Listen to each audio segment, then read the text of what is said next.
Réseaux sociaux buzz, Bakpato, Songi Songi, Kongosa, Koromoto, Legede. Venez. Venez vous informer en temps réel, écoutez les critiques, les analyses avec Maman Buzz sur Réseaux sociaux buzz. Ici, pas de critiques stériles, ni tête ni queue, pas de polémique. Maman Réseau, Maman Buzz de tout le monde est là. Maman Buzz sur Réseaux sociaux buzz et Lengue Zangali Passa. Le goût qui n'a pas de concurrent. En tout cas, les nouvelles ne sont pas bonnes pour Dramane. On pensait qu'après les élections, la Côte d'Ivoire allait trouver la paix.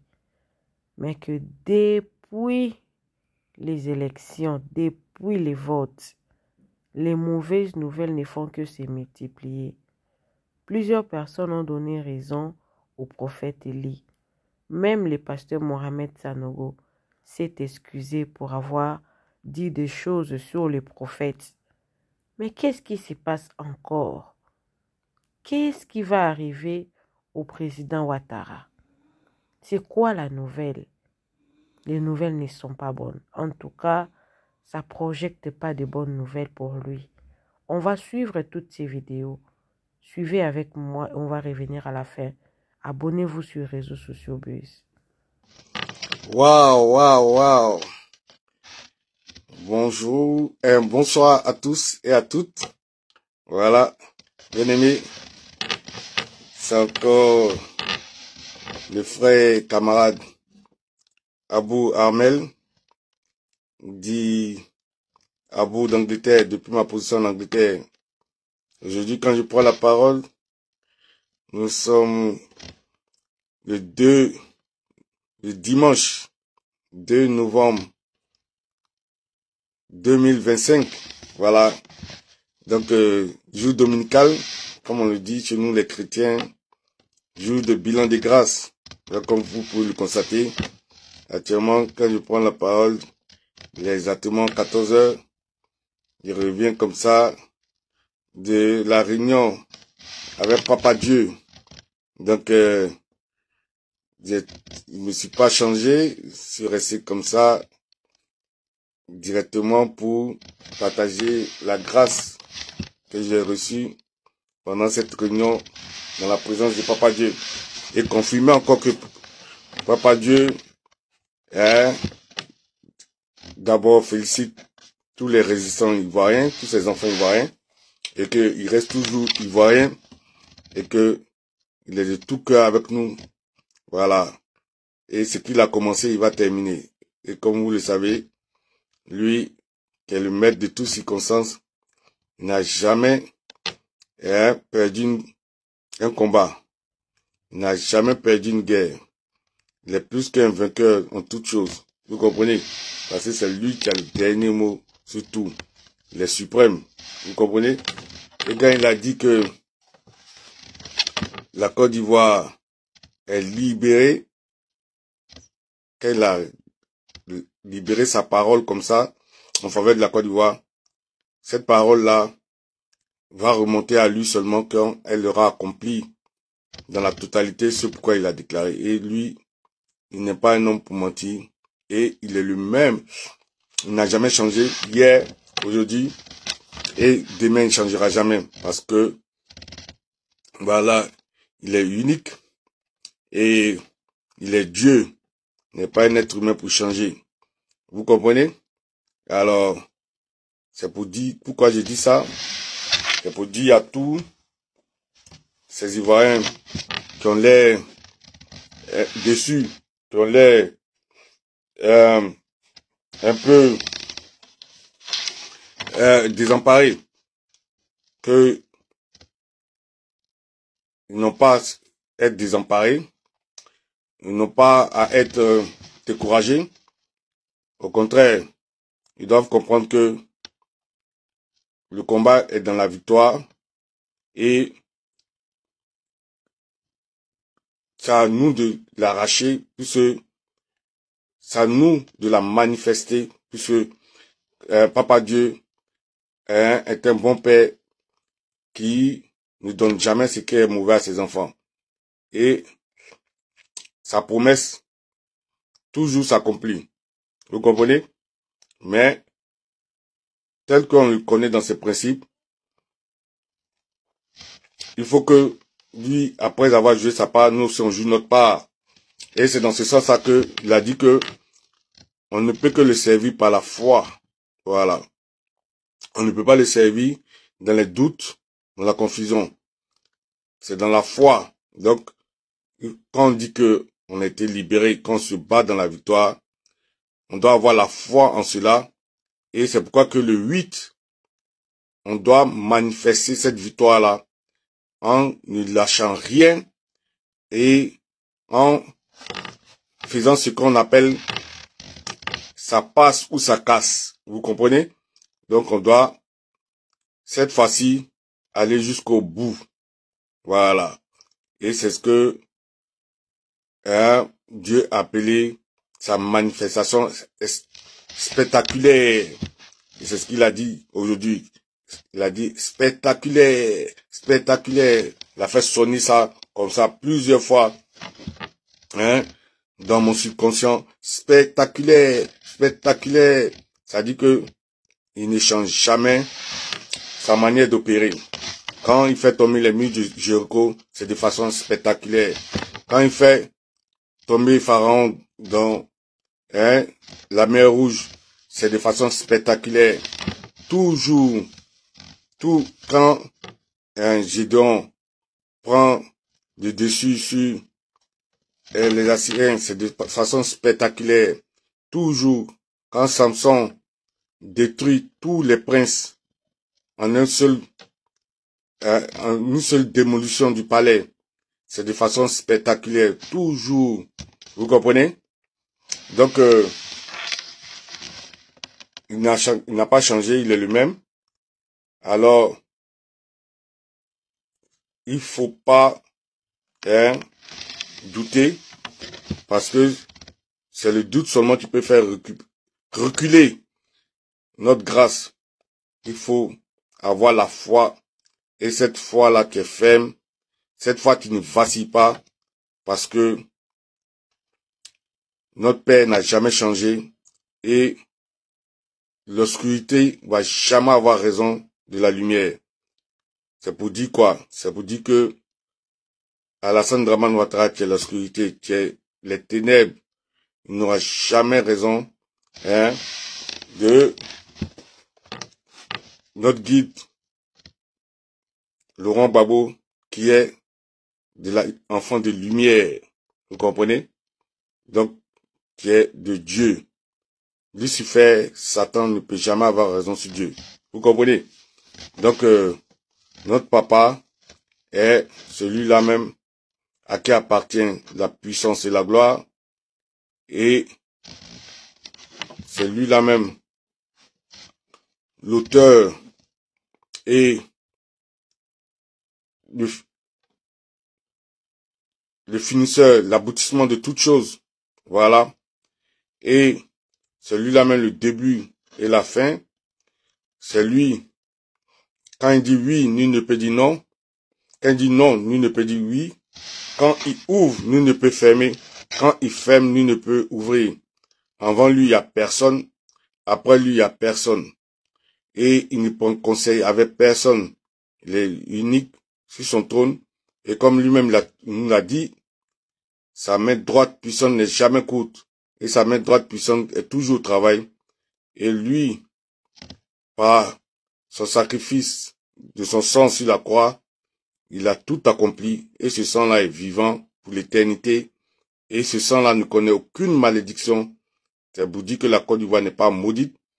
Le sang a racheté toutes les malédictions. Le sang a racheté toutes nos défaites. Le sang a tout accompli. Et c'est ce sang-là que nous, maintenant, déclarons sur la Côte d'Ivoire. Et nous déclarons dans le combat de la Côte d'Ivoire, sur les ténèbres, tous ces bandes de apatrides qu'on assimilera à la bande des scélérats, comme dans la Bible, ça se dit, qui, aujourd'hui, s'apprend à la Côte d'Ivoire, et tel que dans le passé, cette bande de scélérats sera vaincue. Elle est déjà vaincue. Donc, à Dieu la gloire, à Papa Jésus la gloire, nous pouvons dire, tel que la réunion, il a confirmé, spectaculaire, spectaculaire, spectaculaire. Donc, ce couple de lucifériens, Alassane Dramatique, Ouattara et Fantagbe, la Jézabel de nos temps, seront bannis de ce trône qu'ils usurpent, hein, de ce leadership qui ne leur appartient pas. Voilà, parce qu'ils ont été vomis de Dieu. Et cela, ça nous, hein, de manifester cet état de fait-là que Dieu a déjà établi, puisque nous sommes les héritiers, hein, de Dieu. Nous sommes ses ayants droit, puisque c'est nous les autochtones. Il n'a jamais créé la Côte d'Ivoire pour les apatrides. Et en tant qu'autochtone, on ne doit pas être timide, on ne doit pas négocier avec le voleur, avec le terreau, ce couple de terreau d'apatrides et toute sa clique d'apatrides. Ils ne connaissent pas la valeur de notre pays plus que nous, et les ayants droit. Et Dieu n'est pas quelqu'un qui se trompe pour qu'il soit trompé depuis le début pour nous avoir donné ce pays-là comme notre seul pays, nous les autochtones, et pour que après ils puissent regarder les apatrides venir nous l'arracher et que cela reste comme ça, sans que on puisse récupérer ce qui nous va de droit. C'est pour vous dire quoi? Que jamais cela va se produire et que il a confirmé encore une fois de plus que notre pays nous revient, c'est notre terre promise, notre Canaan, et nous avons rempli toutes les cases que nous devons remplir. Nous avons subi dignement et nous sommes levés dignement.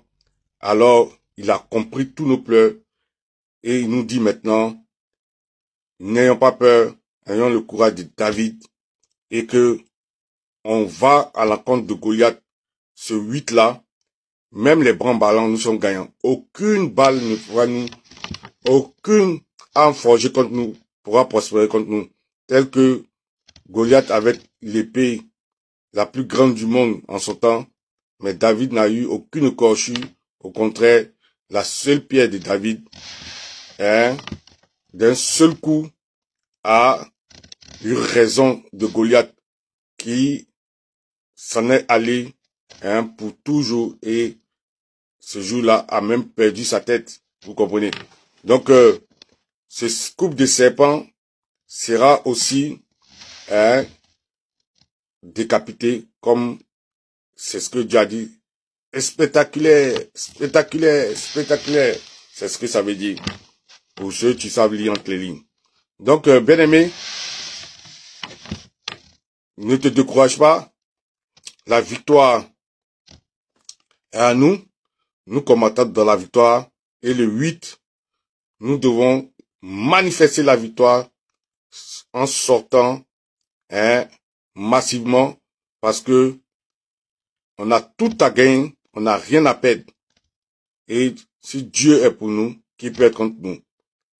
Donc, on peut alors dire avec la foi et confiance, Alléluia, Alléluia, Alléluia, Alléluia, Alléluia, Alléluia, Alléluia, Amen, Amen, Amen.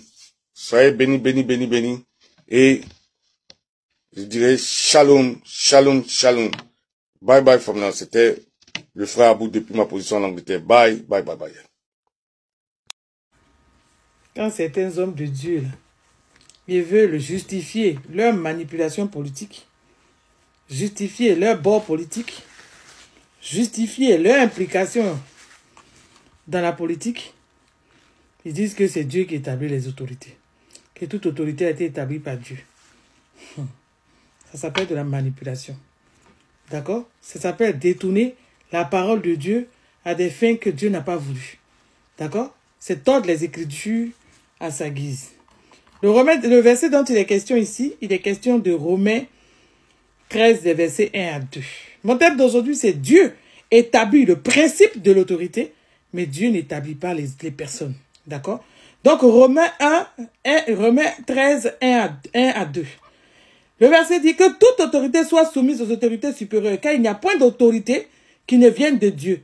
Et les autorités qui existent ont été instituées par Dieu. D'accord? Le verset 2, c'est pourquoi celui qui s'oppose à l'autorité résiste à l'ordre établi et à l'ordre que Dieu établit. Et ceux qui résistent attireront une condamnation sur eux-mêmes. Le verset 2 de Romains 13 explique bien qu'il s'agit du principe de l'autorité et pas des personnes. D'accord? Le principe de l'autorité, le principe de l'institution de Dieu, de l'ordre social, de la structure hiérarchique qui permet une cohésion sociale, une cohésion de justice et une bonne cohésion entre les personnes. D'accord? Dieu n'établit pas des personnes à la tête des institutions. Ok? Donc, l'Église ne doit pas manipuler ces versets pour faire de la manipulation politique, justifier un pouvoir. Parce que Dieu est politique, Dieu n'a pas de parti politique, Dieu n'établit aucun programme de gouvernance. Et Dieu, la politique appartient au système du monde. La politique appartient au monde terrestre. Dieu est apolitique, Dieu n'est pas dans la politique. On va citer les exemples d'autorité civile. D'autorité, on a des civils et politiques, on a des gouvernements nationaux, on a le Parlement, l'Assemblée législative, on a les maires, les conseils municipaux, les préfectures, l'administration locale, les forces de l'ordre, les juges, les tribunaux et les fonctionnaires d'État. Toutes ces choses-là, ce sont des autorités. Ok? Ce sont des autorités. Parce que quand vous avez vu le mot les autorités, vous pensez que ce sont des personnes. Maintenant, à la tête de chaque gouvernement national, du Parlement, de l'Assemblée législative, des maires, des conseillers municipaux, des préfectures, des administrations locales, les forces de justice, les juges, les tribunaux, les fonctionnaires d'État. C'est Dieu qui les nomme là. C'est pas Dieu qui les nomme là. D'accord? Dieu a voulu une hiérarchisation de la société. Il veut que nous puissions vivre en parfaite cohésion, en parfaite harmonie. Mais Dieu n'est pas celui qui vient voter. On a déjà vu Dieu d'un bureau de vote en train de voter. Donc arrêtez de faire de la manipulation en utilisant ces versets et en prétextant ces deux versets-là pour venir dire que oui, c'est rentré, c'est sorti là-bas. Venez justifier l'injustifiable. D'accord? En tant que chrétien, Dieu est apolitique. Nous appartenons dans un système théocratique dans lequel Dieu est Dieu. D'accord? Mais il y en a sur la terre ici qui décident d'avoir un bord politique. C'est son choix. C'est un choix politique qu'il faut assumer. Évitez dans vos luttes là de venir appeler Dieu. Appeler le Saint-Esprit. Oh, Dieu va frapper tel côté, Dieu va faire ceci. Et le ministère prophétique de l'Ancienne Alliance et le ministère prophétique de la Nouvelle Alliance, c'est pas la même chose. D'accord? Dans la Bible, il y a une Ancienne Alliance et dans la Bible, il y a une Nouvelle Alliance. Ne pensez pas que Dieu va frapper quelqu'un pour venir vous faire plaisir, c'est faux. D'accord? Celui, même s'il arrive par extraordinaire des événements, ça ne sera pas Dieu qui sera en train de frapper. Ça sera le gouvernement ou bien ces entités-là qui seront en train de subir les conséquences de leur choix politique. D'accord? Parce qu'on ne peut pas comprendre que Dieu va juger les gens sur la terre ici, et puis Dieu va juger encore les gens au ciel. On parle de quel Dieu? D'accord? Le Dieu de la grâce. Le Dieu de la Nouvelle Alliance a envoyé Jésus, son Fils unique, mourir pour tout le monde afin que quiconque croit. La grâce de Dieu est disponible pour le païen. La grâce de Dieu est disponible pour tout le monde. Ok? Donc si vous appelez Dieu dans vos luttes là, il va envoyer Jésus parce qu'il est la réponse de Dieu à tous nos problèmes. Et quand Jésus va venir, il va venir avec la grâce. D'accord? Ne pensez pas que oui, les prophéties ou bien les prophètes, bon, ça change rien. D'accord? Regardez les révolutions dans le monde là. Je vous parle toujours de la révolution française de 1789. Il y avait quel prophète là-bas en train de prophétiser? Au bout d'un moment, ça devient ridicule. On va venir dire qu'un tel a prophétisé sur un tel président de la République. Je dis, quel président de la République sur la terre ici? C'est-à-dire que pendant qu'il est au pouvoir, tous les présidents de la République dans le système démocratique, là, ils bénéficient d'une certaine immunité qu'on appelle l'immunité présidentielle. D'accord? Même au Parlement, là, il y en a qui l'ont. Ok? Donc, on ne peut pas juger un président de la République dans l'exercice de ses fonctions. On va venir dire que oui, un prophète a venu prophétiser, un président de la République, ex-président de la République française est parti au tribunal, on l'a mis en prison. Allez-y dire ça à Nicolas Sarkozy, que c'est Dieu qui l'a mis en prison. Il est victime de ses choix. Il est victime de ses mauvais choix politiques. Pendant qu'il était président, on ne pouvait pas le toucher. Mais la présidence étant finie, ça a levé son immunité. On l'a jugé pour des faits. Les pouvoirs en France étant séparés, c'est tout. D'accord? Venez dire à un Français que oui, Dieu a frappé Nicolas Sarkozy, il va rire dans l'eau. Il va rire dans l'eau. Il va dire conneries ambiante, il va dire conneries dans sauce graine. C'est ce qu'il va dire. Ok? On ramène tout à Dieu, on ramène tout à la prophétie. C'est quoi ces choses-là? On ramène tout à la prophétie, on ramène tout à Dieu. Oh oui, c'est ceci, oh oui, c'est cela. Il est clair qu'à l'Éternel, la terre et tout ce que la terre enferme. Mais Dieu ne met pas vos présidents à la tête des États. Maintenant, vous, les pasteurs là, qui justifiez vos bords politiques sur la base de Romains 13, le verset 1 à 2, que Dieu a établi les autorités. Donc on parle de ce postulat-là. Ce qui est faux. D'accord? Si Dieu établit une autorité et que les exactions commises par cette autorité-là, ça te dit que Dieu cautionne ces exactions. Donc, si Dieu cautionne les exactions commises par une autorité en place, Dieu ne peut pas venir vouloir frapper cette autorité-là en estimant qu'elle a péché. D'accord? Dieu ne peut pas vouloir venir la frapper. Sur la base de quoi? Puisque vous dites qu'on doit respecter les autorités, on doit respecter les institutions. Nous ne sommes pas à l'état de nature pour vivre comme des sauvages. D'accord? Les institutions sont à respecter. Maintenant, on ne va pas venir prendre l'église. C'est-à-dire que la Bible, tordre les versets bibliques pour pouvoir répondre à nos aspirations. Ok? À nos aspirations. La vie là, Seigneur Jésus. Venez nous donner une nation qui s'est bâtie sur la base des prophéties. Venez nous donner quelqu'un qui a réussi sa vie sur la base de la prophétie. Vous savez, l'église est en train de faire des choses. Et les chrétiens sont en train de penser qu'on attend un Dieu spectaculaire qui va venir, l'Éternel des armées qui combat. Seigneur. D'accord? Il dit, Seigneur Jésus, Seigneur, ta grâce. On ne peut pas mélanger des choses comme ça. Même avant de prophétiser, là, des fois, il est important, quand tu veux parler sur un pays, il faut lire le droit constitutionnel de cette nation-là. Ça va t'aider, ça va t'éviter de rentrer dans des hérésies. Ça va t'éviter de dire des choses qui n'ont pas de sens. Parce que on pense que quand on parle, il n'y a que des chrétiens qui écoutent. Mais il y a des personnes sensées qui ont fait des études élevées qui nous écoutent. Ok? Qui nous écoutent. On est en train de jeter un discrédit sur le bon chrétien. Et puis pour finir, les gens sont en train de rigoler parce qu'on fonctionne à coup de prophétie. Aucune révolution ne s'est résolue par une prophétie. On n'a jamais vu Dieu quitter au ciel pour venir se battre, pour venir faire quoi que ce soit. D'accord? Des institutions dans les pays, un président de la République est voté démocratiquement. Et c'est le peuple qui va élire le président de la République. Dieu ayant établi le principe de l'autorité, les gens se lèvent dans la démocratie pour aller voter. D'accord? Maintenant, si on estime qu'on a une démocratie autoritaire, totalitaire, les gens vont faire ce qu'ils ont à faire.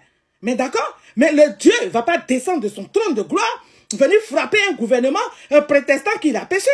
Comment Dieu va venir frapper quelqu'un? Quand il dit que Dieu il a tant aimé le monde, qu'il a donné son fils unique Jésus, afin que quiconque croit. La Bible nous dit dans le livre d'Éphésiens que la grâce aussi est disponible pour les païens. D'accord? On est en train de parler ici, on parle de ceci. Mais vous voulez que Dieu les frappe là? Ils n'ont qu'à se convertir à quel moment? D'accord? Ils n'ont qu'à se convertir à quel moment? Ok? Ça n'empêche rien que ceux qui ont leurs idéologies politiques et qui veulent se battre pour leurs idéologies politiques, se battent pour leurs idéologies politiques. Et de fait, gagner gain de cause. Mais ne mélangez pas vos idéologies politiques avec les histoires de Dieu. Quand Dieu vient, il vient avec la grâce. Quand Dieu vient, il vient avec la grâce. Et ne pensez pas que parce que vous êtes chrétien, parce que vous priez, Dieu va frapper la gauche pour vous faire plaisir à vous la droite. Ne mélangez pas Dieu dans vos luttes. D'accord? Ne mélangez pas Dieu dans vos luttes. Aucune révolution, aucun changement n'est arrivé dans le système du monde parce que les gens ont prié. D'accord? Les gens se battent pour leur, comme on appelle, pour leurs idéologies et ils finissent par avoir gain de cause ou bien ils finissent par ne pas avoir gain de cause. Dieu a politique. Dieu n'est pas dans la politique et Dieu n'a pas de programme de gouvernement. Dieu ne vote pas un président. On n'a jamais vu le royaume des cieux en train d'organiser des scrutins électoraux. Donc, si vous avez vos convictions, battez-vous pour vos convictions. Arrêtez, Dieu n'est pas dedans. Soyez bénis. Bonsoir à tous. J'aimerais ce soir parler un peu à 3 hommes de Dieu qu'on a vu intervenir sur les réseaux sociaux ces temps-ci. En l'occurrence, le prophète, le pasteur Mohamed Sanogo, le docteur Gosblé Isidore et le prophète Tété Jacob du Ghana. J'aimerais commencer par le premier, le pasteur Mohamed Sanogo. Et je voudrais dire à ces trois pasteurs-là, avant de commencer par le premier, qu'il y a quelque temps, je voyais la dame sur les réseaux sociaux, une Camerounaise qui s'appelle Yvette quelque chose là-bas, en train de parler de ce que certains hommes de Dieu font dans le secret. Mais moi, j'ai toujours défendu les hommes de Dieu. Et je défendrai toujours les hommes de Dieu parce que je suis servant de Dieu. Le Seigneur dit qu'il a donné la parabole selon laquelle le berger qui aime ses brebis, il est capable d'abandonner 99 brebis pour sauver la seule brebis qui s'est égarée. Et le prophète Nathan qui allait dire à David, la sentence de Dieu contre lui après son péché, ne lui a pas dit ça directement. Donc je vais faire une petite exhortation sur 1 roi 20e verset 1 à 16 sur la mort de Naboth. Les péchés de Achab et de Jézabel. Naboth là, il avait son champ. Je pense que c'est une histoire que vous savez. Un champ qu'on lui avait légué de génération en génération. Et Achab qui avait tout là, il était du haut de sa maison là. Il regardait et c'est la plantation de Naboth là, la vigne qui convoitait. Achab le roi envoyait plusieurs délégations pour aller voir Naboth pour lui demander de lui vendre le champ. Naboth a dit qu'il ne voulait pas. Il a dit qu'il ne voulait pas. Et ça a rendu Achab très malade au point que sa femme lui a demandé et il a dit, voilà ce qui se passe. Elle a dit, mais tu es le roi, la tête apâtie. Pourquoi tu veux te soumettre aux caprices de Naboth? S'il ne veut pas, il faut le tuer. Tu vas prendre sa vigne. Et c'est comme ça que Naboth a été tué pour son propre champ, pour sa propre terre, pour son propre terrain, pour sa propre plantation. Et quand le prophète Élie a entendu ça, ça l'a tellement choqué qu'il a dit à Achab et à Jézabel comment ils allaient mourir. C'est comme ça que Achab et Jézabel ont cherché à tuer le prophète Élie. Et les jours qui ont suivi, je pense que Achab devait partir à la guerre. Il a un peu convoqué des prophètes qu'il connaissait, qui lui ont dit non, si tu vas, ça sera bon. Mais quand il a envoyé les gens auprès d'Élie, je pense qu'on lui a dit que il n'allait pas revenir vivant de la guerre. Mais il est quand même parti. Parce que Élie était seul contre tous ces autres prophètes. Souvent, ça arrive que on ait la vérité et que les autres qui sont autour de nous ne croient pas. Ou bien ils croient, mais ils refusent que ça provienne de nous. Parce que peut-être que la personne en question ne ressent pas quelqu'un qui peut dire une parole de la part de Dieu. Et c'est comme ça que Achab s'est entêté. Sous le conseil de ses conseillers, il allait à la guerre et arrivé à la guerre. Il a dit à son ami roi qui était là de rester dans ses vêtements de royauté. Et lui, il s'est déguisé. Bien qu'il se soit déguisé là, il a reçu une flèche. Et tellement que le combat était rude, il voulait quitter la plateforme du combat. Malheureusement, il a perdu beaucoup de sang, donc il est décédé sur le champ de bataille. Sa femme aussi a été précipitée de sa maison. Elle est tombée et les chiens ont léché, la même manière que le prophète Élie avait prophétisé. Donc, j'aimerais m'adresser à ces trois hommes de Dieu. Au pasteur Mohamed Sanogo qui dit que le pasteur Élie Pada a prophétisé selon les émotions. Pasteur, on peut faire ça. On peut faire ça. Nous tous là, on sait que les élections de Côte d'Ivoire de 2025 là, on sait comment ça s'est passé, on sait comment ça s'est déroulé. Hier, il y a une dame qui a fait au journal télévisé, je ne sais pas si c'est un truc comme que j'ai suivi à la télé, qu'il y a des gens qui ont leur famille qui sont nés en 1900. Donc, s'il est né en 1900, ça veut dire que cette année-là, si on fait les déductions, on doit savoir son âge. Je ne vais pas entrer dans ces commérages, ce n'est pas là mon objectif. Et pour un homme de Dieu, je pense que c'est mal placé. C'est mal placé.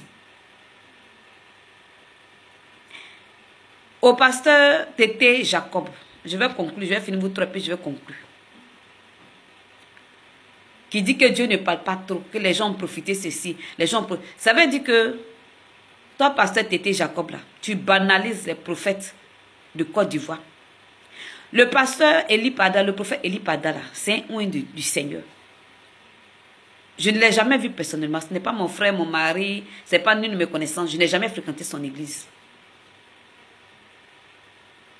Mais le Seigneur m'a convaincu qu'il est son serviteur. Par rapport à certaines personnes dont je ne vais pas dévoiler le nom ici. Ce qu'il a dit là, c'est ce qui s'est passé. Nous tous, on est conscients comment les élections de cette année 2025 se sont passées. Pourquoi vous voulez démentir ce qu'il a dit? Et puis, prophète Tété Jacob, vous m'excusez, hein? Moi je vais souvent dans votre pays. Je fréquente les pays anglophones. Est-ce que vous pensez que un grand prophète du Ghana peut prophétiser sur la nation ghanéenne? Et puis un Ivoirien là-bas va dire non que il parle trop.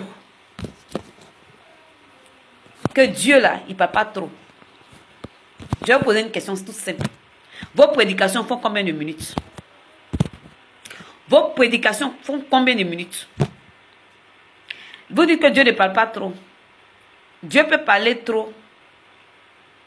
Il y a des moments où Dieu parle trop. Par exemple, la Bible, là, il y a comme ce sont 6 livres. C'est Dieu qui a inspiré ses serviteurs. Il a pris le temps pour le faire. Ce n'est pas un coup comme ça que ça a été donné. On a commencé le Pentateuque, les 5 livres des jours, où Moïse allait à la rencontre du Seigneur et puis Dieu lui parlait. Donc, un Ivoirien peut parler au Ghana et puis il va parler, il va se foutre de l'onction d'un serviteur de Dieu là-bas. Ce n'est pas possible. Tant que moi je vous connais les anglophones, ce n'est pas ceux qui s'en sortent. Donc,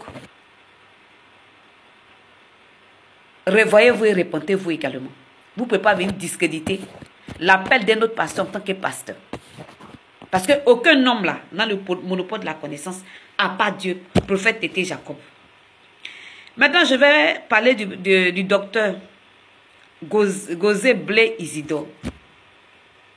Je ne le connais pas aussi. C'est sur les réseaux sociaux que je le vois. J'ai vu que vous avez décidé d'excommunier le pasteur, le prophète Eli Pada, parce qu'il a menti sur sa prophétie. Parce que ce qu'il a dit là, bon, je ne sais pas si c'est une atteinte à la sûreté de l'État. Ou bien je ne sais pas qu'est-ce que ça a créé. Bon, nous tous on a vu, on est en Côte d'Ivoire. Vous n'êtes pas en France pour dire que vous n'étiez pas là. Est-ce qu'habituellement là, quand il y a élection là, ce qui se passe là, ça arrive? Est-ce que le dénombrement qui a été fait là, c'était un dénombrement correct? Ceux qui ont dit qu'ils ont gagné, Dieu seul sait comment ça s'est passé. Je ne vais pas entrer dans cette polémique là, parce que ce n'est pas mon objectif. Donc, vous trois là, c'est vous que je retiens parce que c'est vos vidéos qu'on a vues à répétition sur les réseaux sociaux. Moi, je défendrai toujours les hommes de Dieu. Si le prophète Eli Pada s'est égaré, c'est à vous d'intercéder pour lui, pour qu'il revienne à de meilleurs sentiments, pour qu'il revienne sur la route. Mais je ne vois pas où il s'est trompé.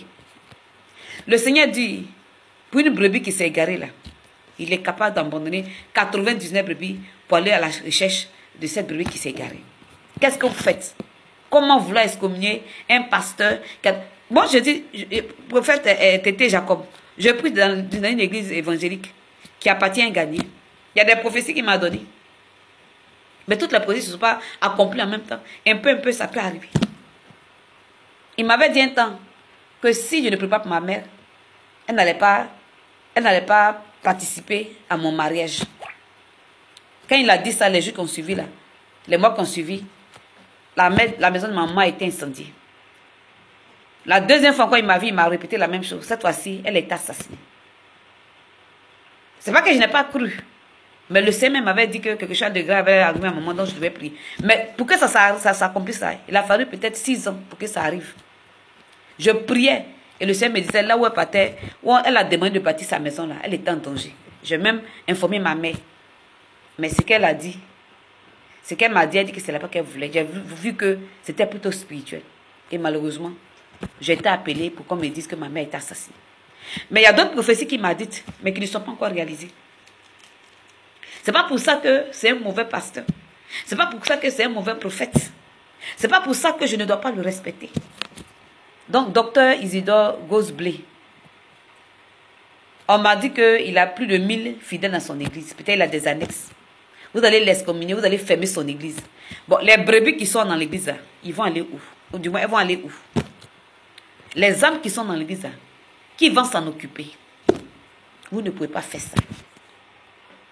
Je n'ai jamais vu Dieu de l'Ancien Testament au Nouveau Testament être du côté des plus forts.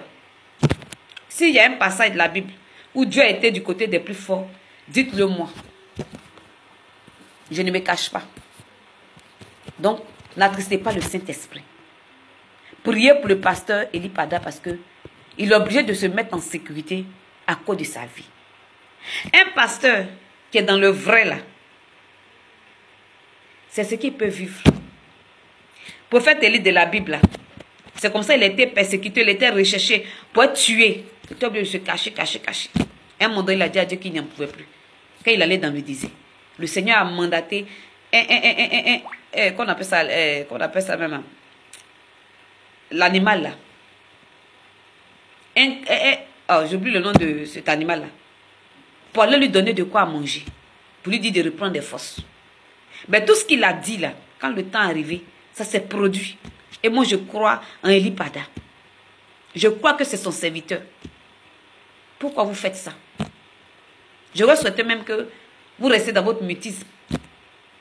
Qu'est-ce qui se passe derrière? Qu'est-ce qui se passe derrière? Est-ce que l'église est divisée? Est-ce que l'église est divisée contre elle-même?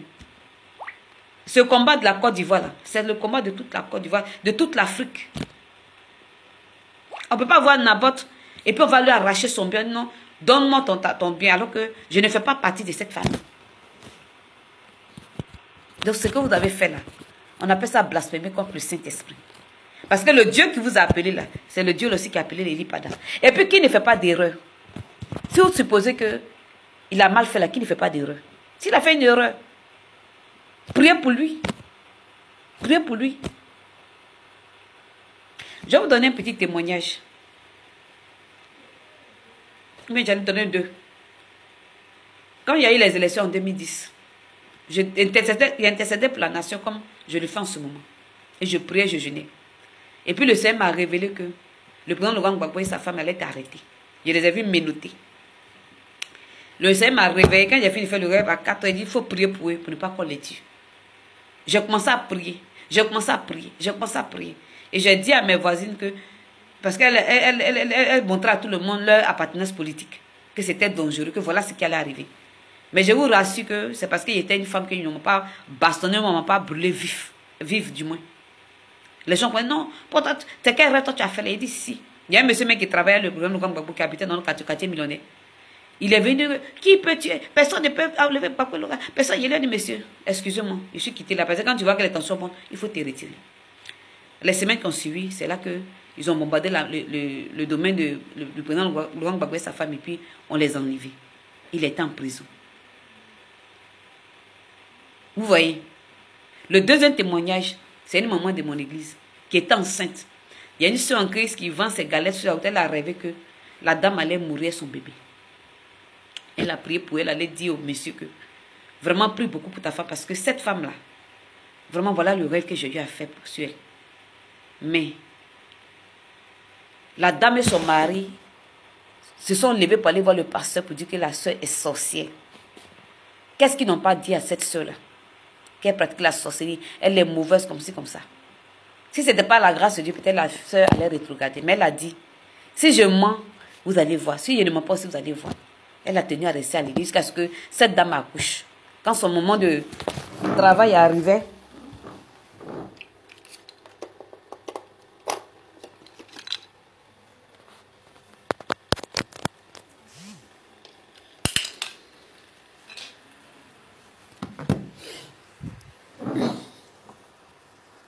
est arrivé, elle allait à l'hôpital, les docteurs ont dit qu'elle ne peut pas accoucher.